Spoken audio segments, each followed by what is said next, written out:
Trade union లీడర్గా 95 ఎంపీటీసీగా 2001లో మండల ప్రెసిడెంట్గా 2018, 14, 18, 23లో ప్రజల ఆశీస్సులతో పెద్దల ఆశీస్సులతో కంటిన్యూగా ఆశీర్వదిస్తూ ఉన్నారు, ప్రజాసేవ చేస్తూ ఉన్నారు.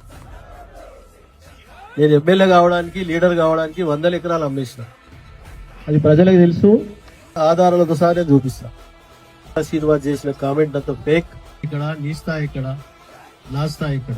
ఆయనకు ఆలోచన లేకుండా శ్రీనివాస్ గౌడ్ గారు మార్కెట్ కమిటీ చైర్మన్ కానీ దేవాదాయ చైర్మన్లు కానీ ఎలక్షన్స్ వస్తున్నాయంటే పండుగ ఆయనకు టికెట్లు అమ్మడము, వాళ్ళ దగ్గర గిట్ట నువ్వు పైసలు వసూలు చేసిన పెద్ద మనిషి.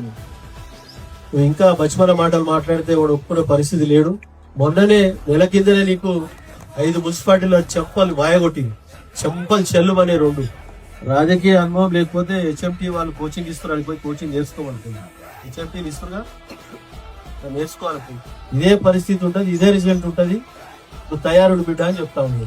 యువకుడు ఉత్సాహవంతుడు అని సర్పంచ్గా గెలిపిస్తే, ఒక సర్పంచ్గా నిలకడగా పరిపాలన చేయని వ్యక్తివి నువ్వు 2 సార్లు టికెట్ ఇస్తే నీ ప్రజలు ఎట్లా నమ్ముతారు? అందుకే ఓడగొట్టింది. ఫేక్ మాటలు మాట్లాడి ఎదుటోళ్ళ మీద బురద చల్లడం, ఇది 3వ సారో 4వ సారో నువ్వు ప్రెస్ మీట్ పెట్టి మాట్లాడడం. నేను ఎప్పుడు మాట్లాడాను, ఇది 2.5-3 సంవత్సరాల తర్వాత మాట్లాడుతా ఉన్నా.